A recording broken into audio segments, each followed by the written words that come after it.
शिवहर शंकर नमामि शंकर शिवशंकर शंभो। हे गिरिजापती भवानी शंकर शिवशंकर शंभो। ओम नमः शिवाय। शिवभक्तांनो, एल.के. मराठीमध्ये आपलं खूप खूप स्वागत आहे। 5 ऑगस्ट सोमवार या दिवसापासून पवित्र असा श्रावण मास सुरू झाला आहे आणि या श्रावण मासामध्ये, या श्रावण महिन्यामध्ये अनेक शिवभक्त हे शिवाची वेगवेगळ्या पद्धतीने आराधना करत असतात, सेवा करत असतात, पूजा करत असतात, अर्चना करत असतात आणि शक्य होईल तेवढी ही आराधना, सेवा, पूजा या महिन्यामध्ये अखंडपणे चालू असते।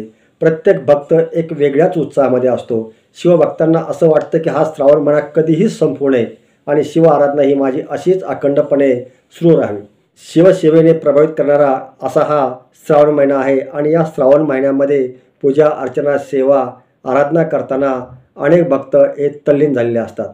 शिवभक्तांनो, एक गोष्ट महत्त्वाची आहे, आपण भोलेनाथांची आराधना करतो, पूजा करतो, अर्चना करतो आणि ते मनापासून करतो, शक्य होईल तेवढी करतो। काही लोक 10 मिनटं करतात, काही लोक 15 मिनटं करतात, काही भक्त जे असतील ते 1 तास करतील, काही जण दिवसभर करतात। ज्याच्या त्याच्या परीने जो तो शिवभक्त या महिन्यामध्ये शिवाची आराधना करण्याचा प्रामाणिक प्रयत्न करत असतो। परंतु ही सेवा करत असताना या सेवेची फलश्रुती काय, या सेवेमुळे आपल्याला काय मिळतं, आपण जी सेवा करतो, आपण जी पूजा अर्चना करतो, जी भक्ती करतो, जी आराधना करतो, ती शिव महादेवापर्यंत कितपत पोचते हेही महत्त्वाचं आहे आणि ती पोचते हे मात्र नक्की आहे। फक्त त्यासाठी आपली जी भक्ती आहे, आपली जी श्रद्धा आहे, आपली जी सेवा आहे ती मनापासून असावी, हृदयाच्या अंतःकरणापासून असावी, पूर्ण शिवावर विश्वास ठेवून असावी, पूर्ण श्रद्धा ठेवून असावी, तर नक्कीच ती सेवा महादेवापर्यंत पोचते। कारण का, प्रत्येक साधी सोपी मनापासून केलेली सेवा ही महादेवांना अत्यंत प्रिय आहे आणि त्यामुळेच महादेव सहजासहजी पावले जातात, लवकर प्रसन्न होतात, आपल्या भक्ताला पाहिजे ते वरदान देत असतात।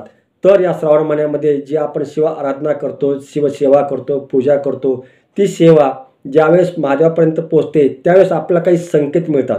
आपला म्हणजे काही भक्तांना, सर्वांना नाही, कारण जशी भक्ती असेल तसंच फळ असतं आणि काही भक्त हे अत्यंत मनापासून, हृदयाच्या अंतःकरणापासून शिवभक्ती करत असतात, त्यामुळे त्या भक्तांना काही संकेत मिळत असतात। मग ते संकेत कोणते असतात, त्या संकेताचा अन्वयार्थ काय असतो, खरोखरच त्या संकेतामधून हाच अर्थ प्रेरित होतो का, त्या सर्व गोष्टी आपण आजच्या व्हिडिओमध्ये पाहणार आहोत। शिवभक्तांनो, व्हिडिओ शेवटपर्यंत पहा आणि सोबतच एल.के. मराठी चॅनलला सबस्क्राईब मात्र जरूर करा।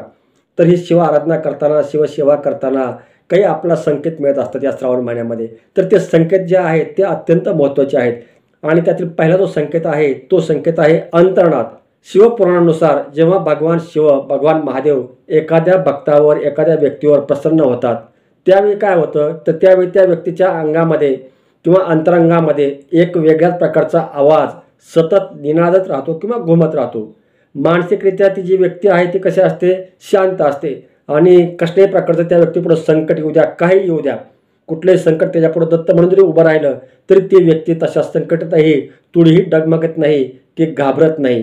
आणि अशी जी स्थिती आहे, या स्थितीला अनुभवणं म्हणजेच शिवकृपा प्राप्त होणं असं मानलं जातं। तर हा आहे पहिला संकेत, तो म्हणजे अंतर्नाद। यानंतर श्रावण महिन्यामध्ये जेव्हा आपण प्रामाणिकपणे मनापासून शिवाची आराधना करत असतो, सेवा करत असतो, त्यावेळेस आपल्याला कधी कधी एक वेगळा संकेत मिळत असतो। तो संकेत आहे नंदी बैलाचे दर्शन। नंदी बैलाचे दर्शन म्हणजे की तुम्ही म्हणाल की एखादा नंदी बैलवाला रस्त्याने चालला आणि तोच बैल दिसला तरच, तसं नाही, कुठलाही बैल असू द्या, जर तुम्ही काही कामासाठी बाहेर जात असाल आणि वाटेत तुम्हाला नंदी महाराज म्हणजेच शांत बसलेला एखादा बैल जर दिसला तर त्या कामाच्या पूर्ततेसाठी तुम्हाला भगवान शिवाचा आशीर्वाद मिळाला आहे असं समजायला काहीच हरकत नाही। तुम्ही ज्याही कामासाठी जात आहात ते काम झालंतच जमा आहे, कारण का शिवकृपा तुमच्यावर आहे, शिव महादेव तुमच्या सोबत आहेत, तुमचं काम तेच करणार आहेत, तुमच्यासोबत ते येत आहेत असं मानलं जातं। आणि त्यामुळं या ठिकाणी जर आपला नंदी महाराज रस्त्यामध्ये दिसले, म्हणजे एखादा बैल जर आपल्या रस्त्यामध्ये बसलेला दिसला, अशा वेळी त्या नंदी महाराजाचं म्हणजे बैलाचं आपण दर्शन घ्यायचं आहे, नमस्कार करायचा आहे आणि त्यानंतर आपण पुढच्या कामाला पुढे निघून जायचं आहे। नक्कीच आपलं जेही कुठलं काम असेल ते काम पूर्ण होणार। शिवभक्तांनो, तुम्ही श्रावण महिनाभर सेवा करता, अखंडितपणे सेवा करता, हृदयाच्या अंतःकरणापासून सेवा करताय, मनापासून सेवा करताय आणि अशा वेळी तुम्ही झोपेमध्ये असताना तुम्हाला स्वप्नामध्ये जर शिवमंदिर दिसत असेल तर नक्कीच हे शुभ संकेत आहेत। ते शुभ लक्षण आहे. स्वप्नामध्ये शिवमंदिर येणं आणि तेही श्रावण महिन्यामध्ये आणि तुम्ही सेवा करत असताना हा संकेत म्हणजे अत्यंत पवित्र मानला जातो. नक्कीच शिवाची कृपा, महादेवाची कृपा, भोलेनाथांची कृपा तुमच्यावर आहे म्हणजे आहे. याचबरोबर स्वप्नामध्ये समजा कधी कधी शिवलिंग दिसतं, हे देखील आपल्यावर शिव महाराजांची कृपाच आहे याचंच लक्षण आहे.